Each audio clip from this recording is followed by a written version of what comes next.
दुखी चेहरा अपने लंबे बालों को पकड़ी हुई थी।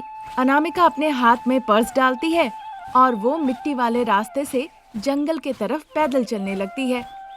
तभी वनजा जंगल गई थी जलाओ लकड़ी लाने, जो कि अपने सर पे रखी हुई थी और पैदल चली आ रही थी। अनामिका उसे देखती है। ये क्या, शारदा की बहू अनामिका इतनी दुखी होकर जंगल की तरफ क्यों जा रही है अकेले? लगता है शारदा को इस बारे में पता नहीं होगा। अगर पता होता तो वो अकेली बहू को जंगल के रास्ते क्यों जाने देती? फिर ऐसी क्या जरूरत पड़ गई इसे जो अकेले जंगल जाना पड़ा? जल्दी मुझे जाके अनामिका के बारे में शारदा को बताना होगा।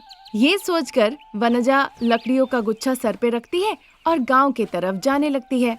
रोते रोते अनामिका जंगल के तरफ चली जा रही थी। शादी के बाद हर लड़की अपने ससुराल आके सास ससुर पति की सेवा करती है और घर वाले जो पैसे कमा के ले आते हैं कुछ घर के लिए खर्च करते हैं और बाकी वो बचाते हैं। पर मेरा तो वैसा किस्मत ही नहीं है और ये बुरा किस्मत हुआ बस मेरे ये लंबे बाल की वजह से। ऐसे चिंतित होके वो जंगल की तरफ चली जा रही थी। फिर एक ऐसा मोड़ आता है जहाँ जंगल का रास्ता दो हिस्से में बढ़ जाता है। अनामिका चली जा रही होती है। ठीक उसी वक्त शारदा अपने घर में हॉल में बैठी हुई थी। उसे सर में बड़ा तेज दर्द हो रहा था और उसे एक कड़क चाय चाहिए थी। बड़ा सर दर्द हो रहा है, बर्दाश्त नहीं हो रहा है। इसके लिए तो मेरी लंबे बालों वाली बहू की कड़क चाय चाहिए। ये सोचकर वो सोफे से उठकर किचन की तरफ जाती है, पर वहाँ पे अनामिका नहीं थी। फिर वहाँ से वो पिछवाड़े बगान की तरफ गई जहाँ पे फूल खिले हुए थे, पर वहाँ पे चारों तरफ ढूंढने के बाद भी कहीं भी अनामिका नहीं दिखी। अब जब नहीं मिली तो शारदा सोच में पड़ गई।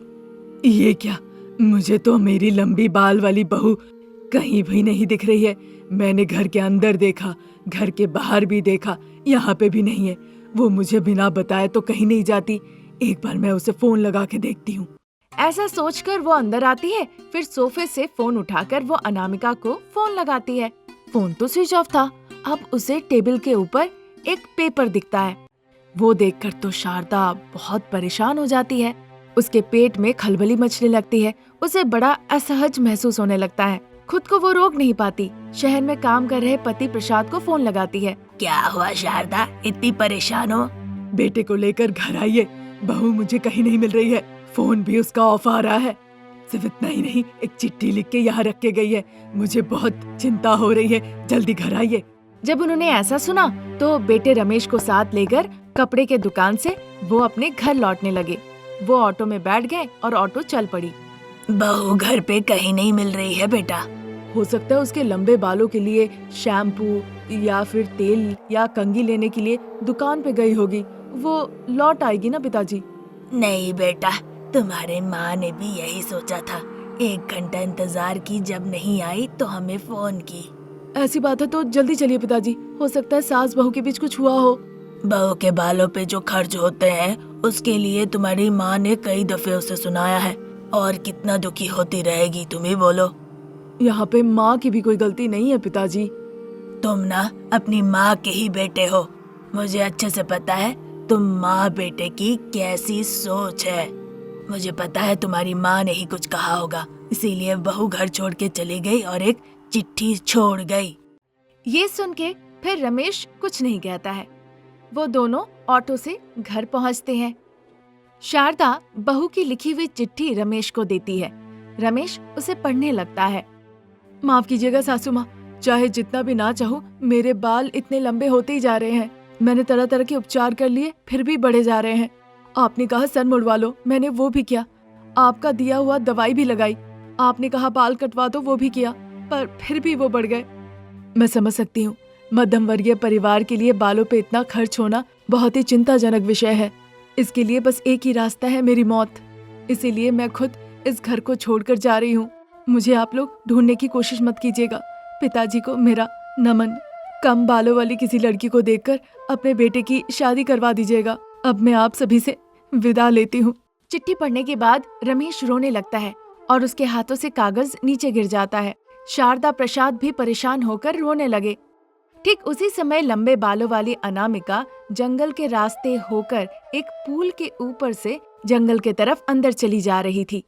दुर्भाग्य की बात थी कि एक स्कूल बस ने अपना नियंत्रण खो दिया और बस के अंदर के बच्चे मुझे बचाओ कहकर जोर जोर से चिल्लाने लगे। अब चूंकि बस की ब्रेक फेल हो चुकी थी, इसीलिए बच्चे भी मदद के लिए जोर जोर से चिल्ला रहे थे। ये देखकर अनामिका बहुत परेशान हो गई। वो बस के पीछे पीछे तेजी से भागने लगी। वो बस तेजी से ब्रिज के ऊपर से जाने लगी और बीचों बीच जाके वो बस वहीं पे रुक गई। बैलेंस खो के एक बार इस तरफ एक बार उस तरफ झूलने लगी। डर के मारे और मदद की गुहार करते हुए बच्चे रोने लगे। ब्रिज दोनों तरफ से था, आने के लिए भी और जाने के लिए भी। जो लोग उस रास्ते से जा रहे थे, ये देखकर उन्हें बुरा तो लग रहा था, पर कोई भी मदद के लिए आगे बढ़ के नहीं आ रहा था। तभी अनामिका को याद आया कि उसके तो बहुत लंबे बाल हैं। फिर देर ना करते हुए वो बस को जाके अपने बालों से बांध देती है और फिर वो ब्रिज की तरफ उसे खींचने लगती है। जो भी उधर से गुजर रहे थे, सभी लोग सेलफोन से वीडियो बनाने लगते हैं। मीडिया आ जाती है। अनामिका ने जो साहसिकता दिखाई थी उसे शूट करके प्रचार कर देते हैं। अनामिका बहुत ही कष्टों के साथ उस बस को खींचा और बस के अंदर के बच्चों को उसने बचा लिया। इधर घर पे सभी लोग बहुत चिंतित थे। शारदा, प्रसाद, रमेश अनामिका के लिए रो रहे थे। तभी वनजा दौड़ती हुई वहाँ आती है। शारदा दीदी, देखिए आपकी बहू टीवी पे आ रही है। आप बड़ी अच्छी बहू लाई हैं। इस तरह से वो अनामिका की प्रशंसा करके वहाँ से चली गई। शारदा टीवी खोलती है। वहाँ एंकर बता रहे थे कि किस तरह से अनामिका साहसिकता दिखाकर स्कूल बस के सारे बच्चों को बचाई है। ये देखकर शारदा, प्रसाद, रमेश तीनों बहुत खुश होते हैं। जल्दी से रमेश ऑटो लेकर पूल की तरफ जाता है। फिर वहाँ से वो अनामिका को घर वापस ले आता है। अनामिका के इस अच्छे काम की वजह से सभी लोगों ने उसकी बहुत तारीफ की। फिर उस रात सभी लोगों ने मिलकर खुशी खुशी खाना खाए। अगले दिन एक नामी हेयर ऑयल कंपनी वाले ने अनामिका से उसके लंबे बालों का ऐड करने के लिए एक ऑफर किया। अनामिका स्वीकार कर ली। फिर एक बड़े हेयर शैम्पू वाली कंपनी आई और अनामिका को ऐड के लिए ऑफर किया। अनामिका उन्हें भी हाँ कह दिया। इस तरह अपने लंबे बालों की वजह से अनामिका ने कई एड्स किए और मॉडल होकर उसने नाम के साथ साथ बहुत पैसे भी कमाए और सास, ससुर, पति के साथ खुशी खुशी जीवन बिताने लगी। अनामिका की इंजीनियरिंग की पढ़ाई पूरी हो गई थी, इसीलिए वो अपने गरीब माता पिता जो कि मांदरपल्ली गांव में रहते थे वहां मिलने आती है। दिहाड़ी मजदूरी करके मिट्टी के घर में रह के राघव और सुजाता अपना दिन गुजारा कर रहे थे। शहर से लौटी अपनी बेटी को देखकर वो बहुत खुश होते हैं। हमारी बेटी शहर से लौट आई है। शारदा मैडम के पास उसे क्यों नहीं ले जाते हैं, उनका आशीर्वाद लेने के लिए। हाँ ठीक है सुजाता। इस तरह से कहकर वो बताते हैं अपनी बेटी को कि शारदा जी ने पैसे देकर उसकी पढ़ाई लिखाई में उन्हें किस तरह से मदद की थी।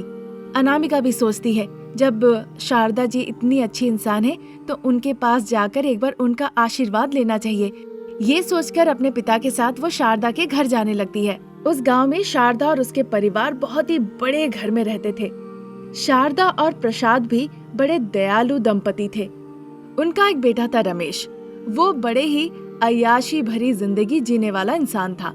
उसे पैसों का बड़ा घमंड था। माता पिता को लगता था शादी के बाद वो ठीक हो जाएगा, इसीलिए वो लड़की ढूंढ रहे थे।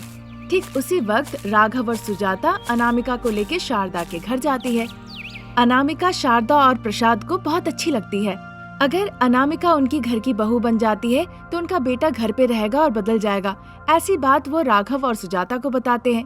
फिर अनामिका कहती है, मालकिन मुझे माफ कीजिएगा, पर मेरे माता पिता ने कहा कि मेरी पढ़ाई के लिए आप लोगों ने मुझे बहुत मदद की है, इसीलिए मैं आप लोगों का आशीर्वाद लेने आई थी। आप लोगों ने हमारी इतनी मदद की है जो कि हम कभी भी जिंदगी में नहीं भुला पाएंगे। मेरे बेटे से शादी कर लो अनामिका, हम तुम्हारे आभारी रहेंगे। मालकिन आप ही बताइए, मैं आपके बेटे से कैसे शादी कर सकती हूँ? आप ही बता रही थी ना कि आपका बेटा अय्याशी में जिंदगी गुजारता है, उसकी बुरी आदतें हैं। फिर मैं तो क्या, कोई भी लड़की कैसे शादी करेगी? ये सुनकर शारदा को बड़ा गुस्सा आया और अनामिका को एक थप्पड़ लगा दिया। राघव, तुम हमेशा क्या कहते थे, तुम्हें याद है कि नहीं?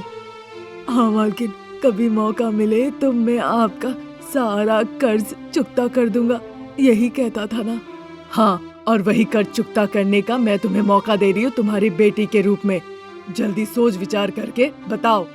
राघव कुछ कह नहीं पाता है। आंखों में आंसू लेकर वो अपनी बेटी की तरफ देखता है।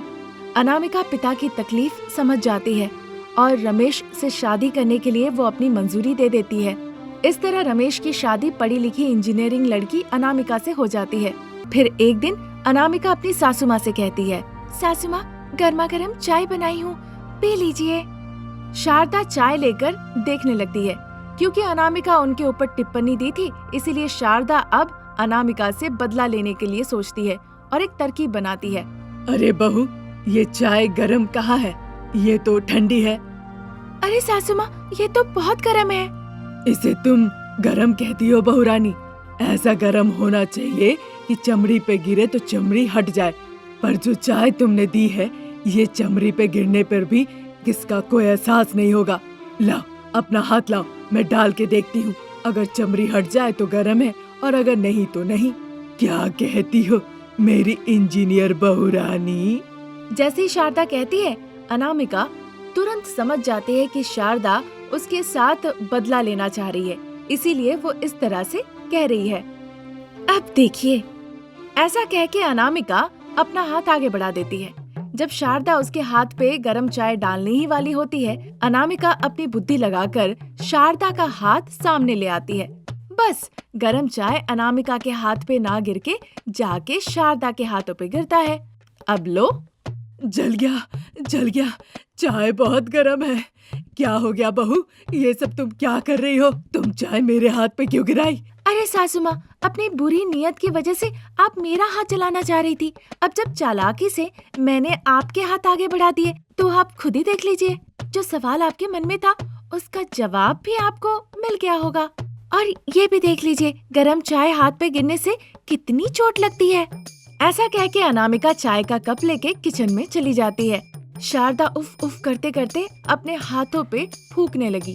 किचन से अनामिका को शारदा का दर्द देखा नहीं जाता, तो ऑइंटमेंट लाके वो उसके हाथों पे लगा देती है। धीरे धीरे जलन कम होती है। शारदा के आंखों से आंसू बहने लगते हैं। अनामिका उन आंसू को पोंछती है। इसके बाद शारदा अनामिका को बहुत प्यार से देखती है। सॉरी सासू माँ। उसकी जरूरत नहीं बहू, असल में मैं तुम्हें तकलीफ पहुंचाना चाह रही थी और चालाकी से तुमने मुझे अच्छा सबक सिखाया। असल में मुझे सॉरी कहना चाहिए। इसी तरह तुम मेरे बेटे को भी बदल दो। हाँ हाँ जरूर, उन्हें भी बदलने का मौका मिलेगा माँ जी। जब वो दोनों बात कर ही रही थी, तभी एक कांस्टेबल उनके घर आता है और रमेश की गिरफ्तारी का बात करता है। शारदा, प्रसाद, अनामिका तीनों ऑटो से पुलिस स्टेशन जाते हैं। वहाँ एसआई अरविंद से वो जाके मिलते हैं।